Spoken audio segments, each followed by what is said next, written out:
Good morning, everyone. We're going to try something a little different today. I'm going to start a series of video talks, and we're going to call it Cat Talk with the Feral Photographer. This is going to be the premiere episode. Hopefully there'll be a lot more to follow. And basically what I'll be doing is touching on different topics relating to cats, keeping cats, or being kept by cats, feral cats, feral colonies, TNR, spay and neuter, the whole gamut of stuff dealing with cats. And in today's episode, in this first episode, we're going to go over things like TNR. I know I've talked about it in other videos, but I think it's extremely important. Also, spaying and neutering your cats. That is also another huge problem, at least in the United States where I'm located. People really need to start spaying and neutering, so we'll talk about that. Also going to talk about surrendering your pet. Something bad happens, the economy crashes, people are losing their homes, stuff like that. Why it's not a good idea to just take your cat out and dump it at some feral cat colony that you saw driving home from work. Cats that are abandoned on the street have a very hard time. So we're going to talk about surrendering, which is where you find a rescue or a foster to take the animal rather than dumping it on the street. And finally, I'd like to touch on finding resources in your area, wherever you're located, whatever country you're in. There are some simple things that I'm going to go over in this video that'll help you find local resources in your area, no matter where you are. That can help you with things like TNR, if you see cats that need to be trapped and they're feral cats and they need to get spayed and neutered, or spaying and neutering your own pet, low-cost spaying and neutering, surrendering, how to find someone to take your cat, things like that. I know it's very hard right now in these times, especially in the United States, finding somewhere to, someone that's willing, that's qualified, a good home to take your animal. But there are some easy ways to find resources to help you do that, and I'll go over that in this video. So we're going to talk about TNR first, and I think TNR is something that is more important than most people realize. Most people, if they're cat people and they have a cat, it's something they never really think about because it's not something they really deal with, unless you happen to live in an area that actually has feral cats. So TNR, we'll start there. TNR stands for trap, neuter, return, or trap, neuter, release. And when they say neuter, they mean spay and neuter, both male and female cats. And a lot of times I hear people, they question it, like, why is it so important that all these cats that are out there get spayed and neutered? I mean, they're not harming anybody out there. I've heard people say a lot of different things. Well, they are. It hurts them too, because they're breeding out there and they're producing more cats. More kittens are being born outdoors. They struggle to survive. They get infections. They get disease. They get snatched up off the streets for dog fighting, used as snake food. I mean, there's all kinds of bad stuff that happens to these cats. So by TNRing them, by fixing these cats, you begin to shrink the size of the feral cat population.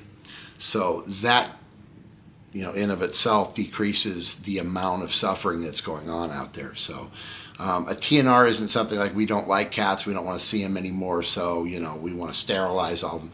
We want to sterilize them because we don't want more cats born out there. Anybody that's watched any of my videos, can see that the cats that live out in these colonies, for the most part, they struggle. They struggle. Vet care is very expensive, and most of the people that care for feral cat colonies don't have the money to go treat every cat that has something wrong with it. So many of these cats out there live with illnesses and disease, infected, impacted teeth, that cause them not to be able to eat anymore because it's so painful and so infected that they eventually starve to death.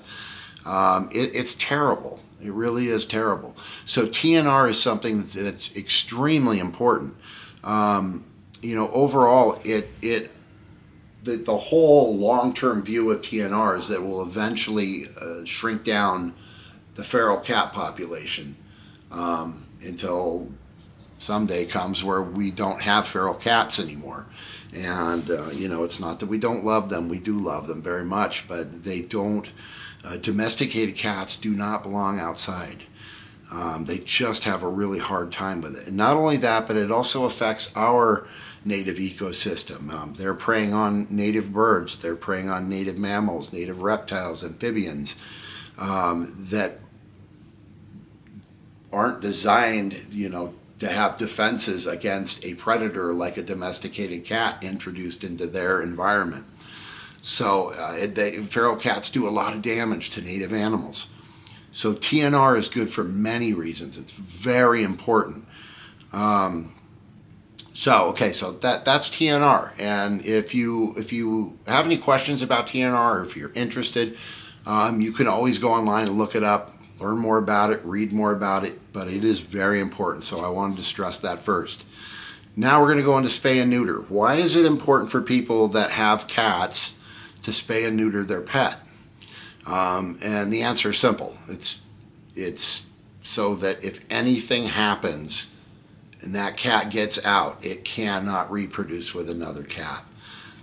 Not only that, but it can't reproduce with any other cat that you have in your house.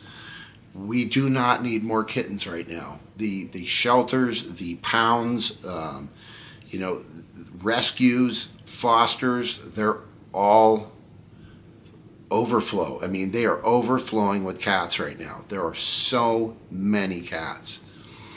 And I know some people, one second.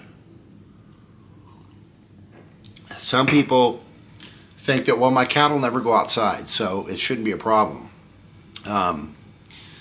Accidents happen. We've even had accidents here. I remember one morning, 5 of our cats got out into the front yard because I assumed the front screen door was latched, and it wasn't. That was my bad. That was my fault. So accidents do happen. Somebody comes to your door to deliver a package, and you open the door, and bam, your cat runs out. And it's happened to tons of people. Go on any social media group dealing with cats, and you'll see it all the time. They do bolt. So your cat gets out into the environment out there, and it mates with another cat, and now there are more kittens being born outdoors. Or your cat comes home and it's pregnant, and there are more cats. So all of those cats that could have been prevented are now taking up homes that other cats could have used that are sitting in shelters, and they end up getting euthanized. So spaying and neutering your pet is extremely important, especially we're talking about cats, especially cats. Not only is there the benefits of preventing any accidental pregnancies, if your cat got out or if you happen to bring home another cat, it's also better for the health of your cat. If you spay and neuter your cat when they're young, there's a lot less chance that they'll be sprayers. If anybody's had a cat that's sprayed and they know all about it, we do. We have one here, and she was spayed early, and she still sprays. And we're not going to get rid of her because most likely 99% chance if we tried to send her somewhere to get adopted, nobody would adopt her. She'd probably end up in a shelter and probably end up being euthanized. So we're not getting rid of her, which means I have to scrub all the time. We have a few rooms with carpet left here, and getting cat urine out of the carpet is not easy. So spaying and neutering your pets is extremely important. You'll have long-term health benefits with the males. They'll be, more calm, relaxed. They're not going to be, revved up and worried about breeding. If there's a feral cat that's unfixed outside, howling in heat, your cat's not going to go, it's not going to go bonkers trying to get outside and destroy your house in the process. So there are a lot of benefits to spaying and neutering your pet. I've read different opinions from studies that say that it actually improves the longevity of your cat as well. So that's another thing. go online, do some research about spaying and neutering. I know there's a lot of people out there that are hesitant to spay and neuter, that they, I don't want to cut my cat's balls off, and and as a guy, I understand that. It's like, makes you sit up a little bit thinking about that. But we're talking about what's in the cat's best interest long term for its life, and also trying to prevent unwanted litters being born, because it's just a terrible situation right now. So that spay and neuter is very important. Please look into it, especially anybody out there watching this that may be a little hesitant. Please look into it, because it's very important. And the last item that I wanted to bring up today and talk about is finding any kind of help or assistance in getting TNR services, getting spay and neuter services, or surrendering your pets. And when I talk about surrendering, what do I mean? Surrendering is when you take your animal down to a shelter or to a facility, or a rescue or something like that, and they agree to take the responsibility of taking in your cat for whatever reason. You're moving, and there's all kinds of reasons people give why they give up their animals. But surrendering your animals is the preferred option when we're talking about turning them loose. A lot of times people will take their cats down to a local feral cat colony that they know of, and they will leave and abandon their cat there. And they think, or it's a park where they've seen cats, or, at the beach, or an area where they've seen a few cats roaming around. And I guess the belief is they think the cat will be fine. Well, these cats don't fare well outdoors. They don't. And I know it's hard for people to understand. It took me several years to start understanding it, but it's not the same as a feral cat that was born outside. When we're talking about the difference between a domesticated house cat and a feral cat, feral is a state that these cats are in. It's not a type of cat. It's a psychological state that they're in. When we're talking about that, we're talking about cats that were born outdoors. Their mothers were probably born outdoors. The mother teaches the kittens all the things they know about surviving outdoors. So the cats learn from a very young age, I'm talking matter of weeks, how to survive outdoors. And if you've ever come across a cat that's been abandoned outside, a lot of the times these cats don't look good. They don't look like they're doing good. And the reason is they weren't taught by their domestic mom in captivity, how to do all the things that they need to do to survive out on the street, because the mother didn't get taught that. So surrendering is important. Releasing your cat is pretty akin to a death sentence. That's not to say that all surrendered cats die, but a good number of them do. You got to remember, they're not used to being out there and dodging cars and, knowing that, people aren't to be trusted out there. So a lot of these cats end up not making it. So the best thing, if you're in a situation, you lose your job, like I said before, the economy crashes, something like that, you want to surrender your pet. You don't want to turn it loose. So finding these resources is pretty simple. A lot of people might get overwhelmed by it. They don't know where to start looking. It's very simple. If you use social media, if you have a Facebook, Instagram, X, Twitter, YouTube, any of that stuff, I would start with Facebook and find local cat groups in your area. And then just join the group, go on and post your question. Hey, I'm in a horrible situation. I'm losing my home, and I don't want my cat to be homeless with me. Are there any rescues out there that can take my cat in right now? Or are there any facilities locally that somebody can direct me to? And people online are happy to help. I mean, they're happy to tell you every place you can take your cat, who's, not taking them right now, who's full, who's got a few openings. These people will be able to tell you everything you need to know about surrendering your cat. So, I'm not going to go into the local ones here because that doesn't really affect people watching this video that are living other places.